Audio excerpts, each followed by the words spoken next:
Namaskar. Welcome to Live on Live Mint. Ladies and gentlemen, today we'll talk about a subject which is very close to our heart, but we only talk about it when we see movies like Namaste London or Pardes. Let me tell you that India has almost 2 crore diaspora spread around the world with almost 200 Indians at the leadership level in political and business spheres. I'm sure आपने उनका नाम सुना होगा. We are also the largest diaspora in the world today. Since 2011, 16 lakh Indian citizens have renounced their citizenship, including almost 3 lakhs in 2022 alone. इस साल अगस्त तक लगभग 7,000 millionaire यानी कि HNIs have left India, and total Indians giving away that Indian citizenships this year is expected to cross 2.5 lakh. This makes India the second highest country in terms of HNIs outflow, after China. Education standards, probably, ladies and gentlemen, can throw some light here. Close to 8 lakh students went to study outside India in 2022. And almost 90% of Indian students who study abroad do not wish to come back to the country. Is it low Indian passport strength? Is it tax uncertainty in the country? Is it better business environment and job market outside? Better quality of life? Liberal cultural outlook? क्या वजह हो सकती है?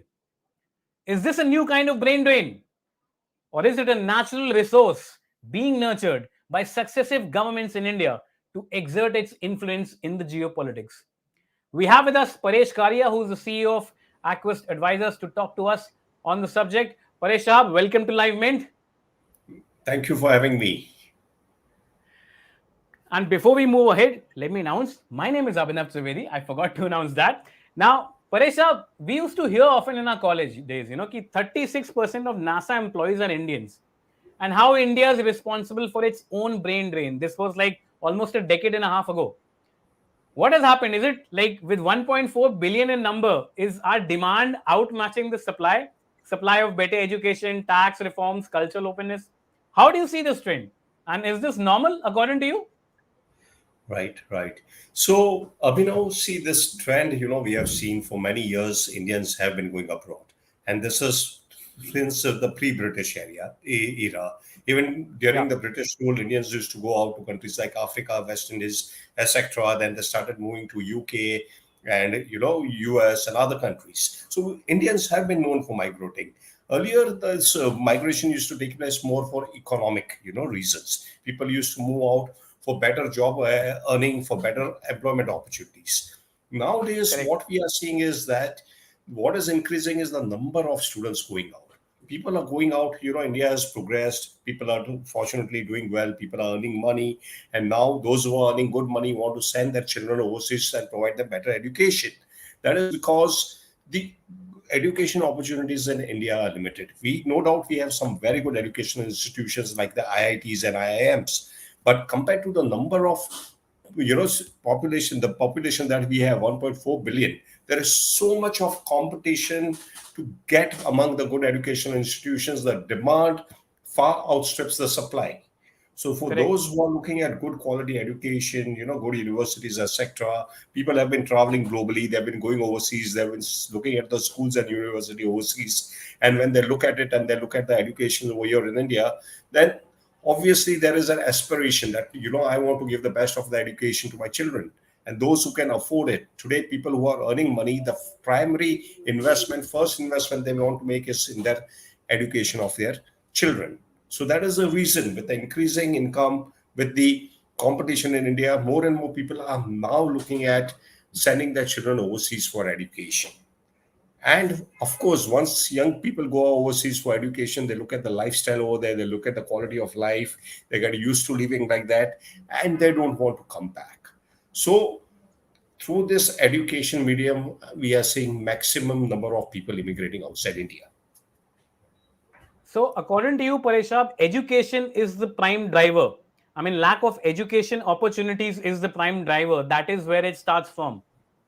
Yes. Currently, I think that is the one, because more and more the maximum number of students are going outside India to study. We have seen this trend. If you look at the numbers also, the number is just going up. And this is one area where maximum number of people are going out. And most of the people who go out to study, they don't want to come back. So if you are talking about brain drain, yes, that is where it is happening at an early stage where people are going out for education. And that is because they do not have opportunities, adequate opportunities to meet up to their expectation in the home country. But Paresha, I remember the time when Russia-Ukraine war started, and a lot of Indian students who were doing medical studies in Ukraine had to come back to India, and the number Yep. was huge. And Yes. the basic problem was that the doctors earning degrees there could not find employment in India. So, do Right. you think there is also some, supply demand mismatch as far as global uniformity in education is concerned? I mean, a student studying outside cannot find a good job in India and vice versa. So, do you think that is also one, hurdle in a lot of Indians coming back to India and deploying their talent in here and enhancing the GDP of the country? Right. So that is definitely a challenge. Some of the professional degrees, if we talk about professional degrees like doctors, chartered accountants, etc., they are not recognized over here in India. But if you look at the Yeah. general degrees, if you look at the university degrees, if somebody has done engineering or management, let's say in US, then obviously that is recognized and rewarded in India. So it depends upon what kind of education and where you are studying. Education, if you are educated in places like US, Canada, UK, etc., this kind of degrees, this education has recognized worldwide. But if you are doing a specific medicine course, and that also from a country like Ukraine, then there will be very few takers for that. Okay. So, this was specifically a Ukraine example. It's not valid across the world. Especially for Ukraine, especially for medicine, Okay. Okay. I get it. I get it. because it is a professional degree. Now, Sure. like for instance, in India, Indian doctors' degree is not recognized overseas. So, if a doctor wants to go and settle anywhere outside India, he will have to study it again. Like in US, he will have to give another test. In Canada, he will have to give another test. Similarly, for chartered accountants, the Indian CA degree is not recognized elsewhere. If you want to go to US, you have to do CPA. If you want to go to UK, of course, in UK you get some concession for chartered accountants, right? So professional degrees are different, but general education degrees like MBA, engineering, etc., they're well recognized. They're well recognized. So, I'm sure you meet a lot of people from different areas when, Yes. people talk to you about emigrating outside. What is the general perception you find? I mean, what is the general takeaway? Why don't they want to come back to India? Well, one is, of course, the quality of life. The quality Okay. of life in overseas, if we are going to countries like US, most of our clients are going to countries like US, Canada, UK, Europe, etc. So one is, of course, the quality of life. There is a, good balance between work life and personal life. Unlike India, Okay. in India we are known for long working hours. The quality of life, the employers, the salary, etc., that you get is not at par with what somebody in UK, US. There, you have the minimum hourly wage rate. Everybody is paid according to that. You have to work for minimum number of hours. Nobody works on weekends over there, Saturday, Sundays, right? So there is a good work life balance and there is a good quality of life over there. So that is one of the reasons why people do not want to come back. Competition, of course, is less over there. Compared to India, in India, for one job, there are hundreds and thousands of applicants. In other overseas countries, it's not like that. So basically, the quality of life, the work-life balance, etc., from an employee's point of view, for people who are working from their point of view, I think that is an important factor. Sure. Now, अब ये तो हो गई employment और education की बात. अब हम आते हैं entrepreneurship पे. A lot of entrepreneurs also tend to register their startups not in India, but somewhere in Yes. Singapore or in Dubai. They, they, Yes. they prefer listing their companies in foreign stock exchanges. What could Yes. be the reason? Is it tax uncertainty, Paresh? Is it lack of an effective business environment in India? Or is it, corruption at small scale? What could be the reason? A lot of HNIs and talented entrepreneurs are also announcing their Indian citizenships. What could be the reason? Right. So if we look at it from an entrepreneur's point of view, it is right, correct. A lot of entrepreneurs from India are moving out and setting up business in countries like Dubai and Singapore. So these are the countries where maximum number of people have been going up. And apart from that, they're setting up startups in other countries as well. There are multiple reasons for it. The first reason Australia is, को of रात भर course, for the first reason, if we talk about, is ease of doing business. You know, when you look at countries like Dubai, there are not too many stringent regulations. It's very easy to build a business. It's a very tax-friendly country. It's Hmm. very easy to open the bank account.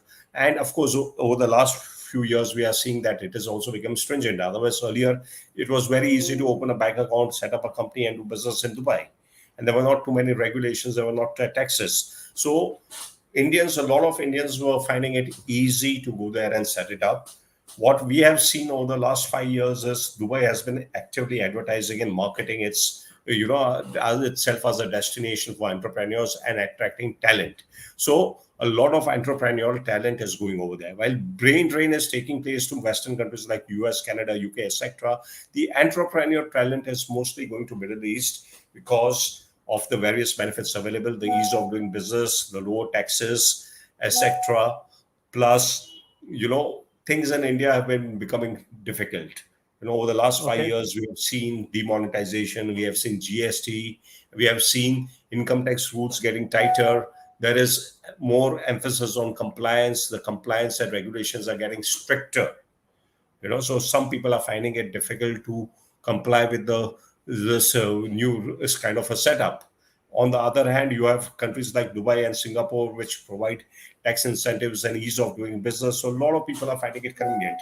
And from a geographical point of view also, Dubai is not very far away. It's about 2.5 hours flight. It's like just flying from Mumbai to Kolkata, or from Delhi to Mumbai. It's as simple as that. So Hmm. that's the reason why people are moving to Dubai. And this has been a Now, big loss for our country. sure. Now, Paresh, how do you see this trend? I mean, when we compare it to the number of millionaires and billionaires who are increasing in India to the number of HNIs who are moving out of India, the ratio is pretty small. But do you see this as a worrying trend going forward? I mean, we are losing the best of our talent to America, to Canada, to Australia, to Dubai, to Singapore. I mean, if all these, it's not on a cut to cut basis or a case to case basis, but we are losing on our talent. Isn't this a worrying trend? Well, I wouldn't say that it is a worrying trend. Firstly, this has been happening for years. It's been for Okay. years that talent has been migrating from India. And we have people like, Satya Nadella, Sundar Pichai, Indira Nui, etc. These are all Indian talents that they've done well for us. They've done proud for India. They got better opportunities. We never know if they would have been in India, whether they would have got this kind of opportunity or not. you know the environment, particularly when we talk about developed countries in us has got a fantastic environment over there for people who are capable of doing it. People who are capable, they can get the best out of it. It provides a very fertile ground for people to grow. So you know we should not be worried about this trend. It's the number of people that we have over here in our country. We have so many talented people. If a handful of people are going out and are being successful outside, it's good for us. I don't think there is anything to worry Now, I'm on glad you this. mentioned that point. Yeah, please complete your statement, please. Yeah, no, go ahead, I'm done, thank you. Okay, I am glad you brought that point Paresh साहब, क्योंकि बहुत सारे quarters जो हैं और economist के, politicians के, and even amongst individuals, they claim this theory that it is good that the government is also promoting a lot of Indians to go out, because number one, it reduces the load in the country, lesser mouths to feed, lesser demands to be met. Number two, a strong geopolitical influence across the globe. I mean, we have Microsoft chairman as Indian, we have Alphabet's chairman as Indian, we have the World Bank CEO as Indian. A lot of Indian entrepreneurs, Indian economists, and Indian graduates have done well and have been even the British Prime Minister is Indian. So, do you think this is also one of the geopolitical push by successive governments, not only the current government, to make sure that a lot of Indians go out and वहां पे झंडे गाड़ेंगे, उससे हमें कोई फायदा होगा? I mean, this is an offbeat theory, but what do you Honestly, I think? really don't think. I don't think it is an intention of the government to do it. It's just that people are finding opportunities on their own. Talent is flowing freely. You cannot restrict the talent. Talent has to Sure, but flow you freely. cannot So deny you the fact shouldn't that take it the is direction. coming as an advantage to the government. The government is taking advantage of it. Let me say, now that they are seeing that a lot of Indians have become successful, they are saying that look, you can use these people. They are in a very influential position. They are in a good position in other countries, and The government is, I think, trying to take benefit out of it. That is all, and that's perfectly fine. If you have influential people from your community in a particular area, why not take advantage of that?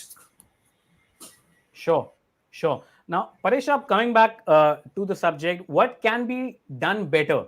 I mean, do you see a similar trend with other emerging economies as well, like Brazil, or for that matter, Turkey? Are people of Turkish and Brazilian origins also migrating as much as Indians are? Number one. And number two, what better can be done Yeah, to, immigration as a trend is across. We are seeing people migrating from China. China is the number one. People are migrating from China. There is talent Hmm, migration. Even Chinese people are hardworking and talented, but still they are migrating in huge numbers, just like India. China is the number one in terms of migration. We are seeing people migrating from countries like Turkey, from South Africa, from Brazil, wherever people are, getting better opportunities elsewhere other than the home country, they are migrating. In fact, we are seeing an interesting trend. We are seeing a lot of Americans migrating as well. A lot of Americans are looking at immigration options. They may not, hmm, some of them may not really migrate, but they want to create an option. Today, if we look at, post COVID, we have seen that what COVID can do.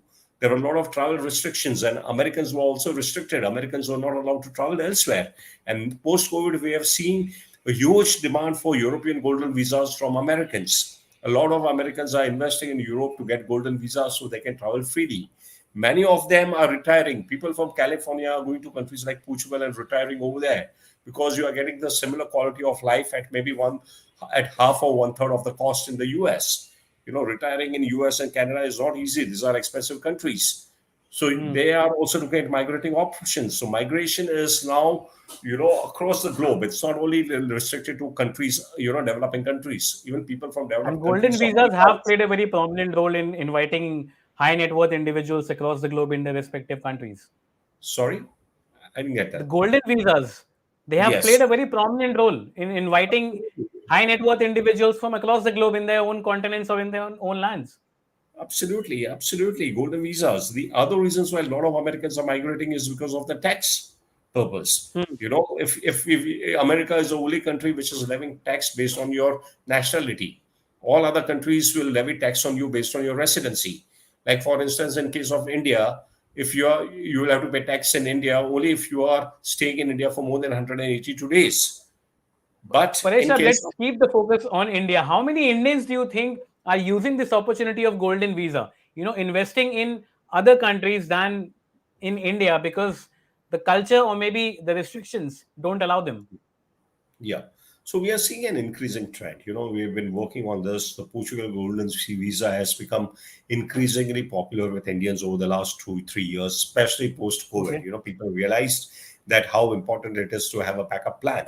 The Portugal Golden Visa is the only Golden Visa program which can also lead to, citizenship in a European country without you actually having to stay there. So people are taking it as an alternative option. And we are seeing that. In fact, I was just looking at the data, for the for the last few months, and I could see that in the month of July or August, Indians were at number three in terms of people, those who got golden visa in the month of July. The number one was US, second was China, and third was India. Hmm. A lot of Sure. Indians are now looking at Now, European coming, golden visas as a backup option.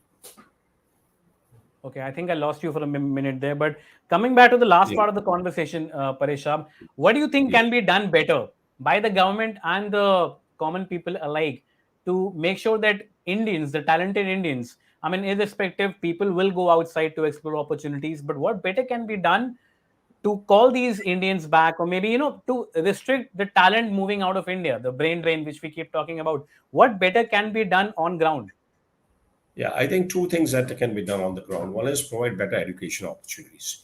Like I said, Okay. Indians believe in investing in their education, and today we have enough, people who can spend money on a good education institutions. Like we have a handful of IITs and IIMs. We have just one ISB, right? And then there are a handful of other good universities coming up. This is not sufficient enough to take care of the growing Indian population. So we need to invest substantially in creating good quality institutions, educational institutions, and providing good education.